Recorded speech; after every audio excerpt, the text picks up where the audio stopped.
ओम प्रकाश राजभर की बात करें, उनकी खुद की पार्टी है, वो बीजेपी के साथ थे और अब उन्होंने उनका दामन छोड़ दिया है, वो भी बीजेपी से छिटक गए हैं।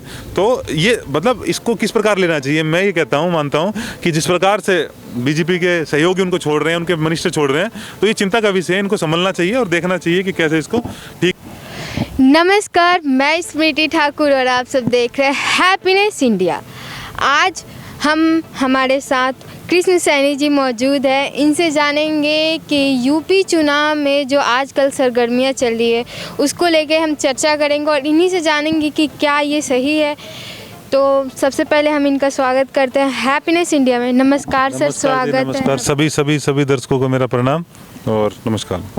जैसे कि यूपी में अभी सरगर्मियां बहुत तेज़ हो गई है चुनाव को लेकर, और चुनाव से पहले बीजेपी के कई सारे कैबिनेट मंत्री जो हैं उनका पार्टी छोड़ के दूसरे पार्टी सपा में शामिल हो गए हैं कुछ। तो इसमें मतलब ये चुनाव के पहले ही क्यों हो रहा है? सबसे पहले तो आप बताइए कि ये छोड़ने की वजह क्या है? देखिए, छोड़ने की वजह जो कल बताई है, स्वामी प्रसाद मौर्य जो कैबिनेट मिनिस्टर हैं और ओबीसी के बड़े नेता माने जाते हैं, और उन्होंने सबसे पहले पार्टी से इस्तीफ़ा दिया राज्यपाल जी को, और उसके बाद से फिर उनके और सहयोगियों ने इस्तीफ़ा दिया। और बहुत ही बड़ा एक तरीके से बीजेपी के लिए एक बैक स्टेप माना जा रहा है, क्योंकि इतने बड़े मिनिस्टर का और इतने बड़े नेता का, क्योंकि लगातार 5 बार से विधायक हैं और उनके साथ 5 और विधायकों ने इस्तीफ़ा देना तो बीजेपी के लिए चिंता का विषय है। उसके बाद से ही बीजेपी लगातार कोशिशें कर रही हैं कि ये वापस आ जाए, मगर उन्होंने साफ साफ कह दिया है कि मैं तो वापस आऊँगा ही नहीं, मेरे साथ साथ और कई मिनिस्टर अभी इस्तीफ़ा देंगे। तो बीजेपी के लिए मेरे हिसाब से एक बड़ा, एक तरीके से एक जिस प्रकार से कई दिनों से माहौल बन रहा था, उसके बाद एक बड़ा बैक स्टेप होगा। और कहा जा रहा है कि आने वाले टाइम में कुछ और भी इनके साथ कुछ और नेता भी बीजेपी छोड़ सकते हैं।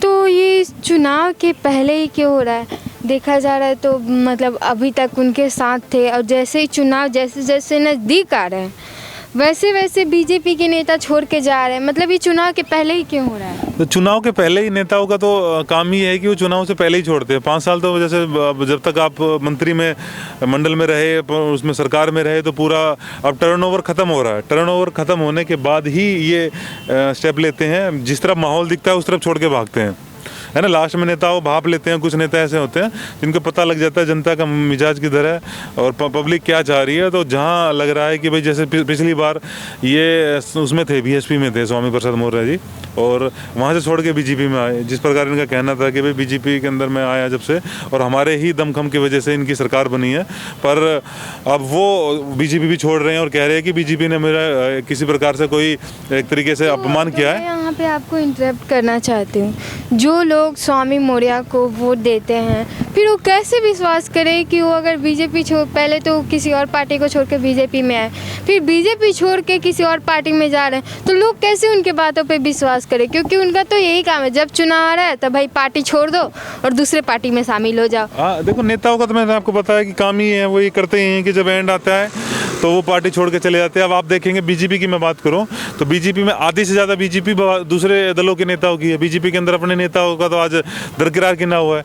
तो जनता को सारी चीज़ देखनी चाहिए, समझना चाहिए कि कौन किसके लिए कितना काम कर रहा है।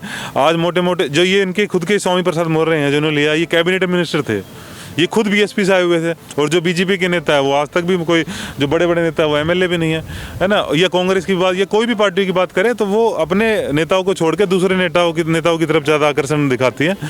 इससे पहले करे और कैसे आगे बढ़ाए, क्योंकि लगातार अखिलेश ने जिस प्रकार से मुझे लग रहा है कि जातिगत समीकरणों को भी साथ दिया है, और जिस प्रकार से जनता की आवाज़ बन के बेरोजगारी वो उठा रहे हैं, और जिस प्रकार कांग्रेस ने महिलाओं का मुद्दा उठाया है, तो ये दोनों अपना अपना एक मुद्दा के चल रहे हैं। अब बीजेपी इसकी अखिलेश की बात करें तो यादव की तो वोट बताई जाती है, यादव मुस्लिम का तो फैक्टर है इनके साथ, और उस ऊपर से जाटों की वोट इन्होंने जयंत चौधरी को साथ लिया। स्वामी प्रसाद मौर्य एक खासा पैठ रखते हैं ओबीसी में, सैनी वोटों में और दूसरी वोटों में। ओम प्रकाश राजभर है, वो भी ओबीसी और दलित समुदाय में अपनी एक पहचान रखते हैं। तो जिस प्रकार से पूरा जातिवाद समीकरण साथ दिया है, तो मुझे लगता है कहीं योगी जी के लिए थोड़ी मुश्किल ना हो जाए। तो बीजेपी को इनका केंद्रीय नेतृत्व है वो अलर्ट हो चुका है मुझे लग रहा है, और वो 2 नेताओं को जिम्मेवारी भी सौंपी गई है कि जो नाराज नेता है उनको मनाया जाए। तो कहने तो का मेरा क्वेश्चन ये है आपसे, तो क्या इससे बीजेपी को यूपी चुनाव में काफ़ी सारी दिक्कतों का या परेशानियों का सामना करना, या फिर उनकी सरकार बनने में प्रॉब्लम हो सकती है, या बने भी ना, ऐसा कोई आसार दिख देखो रहा है? वो तो हम प्रिडिक्ट अभी नहीं करेंगे, वो तो माहौल जो बता रहा है वो लग रहा है कि बीजेपी जब छोड़ के जा रहे हैं तो थोड़ा डाउन लग रहा है। जिस हिसाब से ऊपर से माहौल दिखाया जा रहा है वो नहीं लग रहा है, और वो आंकड़ों के बाद पता चलेगा जब चुनाव का रिजल्ट आएगा। पर अभी जब जिस हिसाब से भागदौड़ मची है तो उसका मतलब क्या है, जब कैबिनेट मिनिस्टर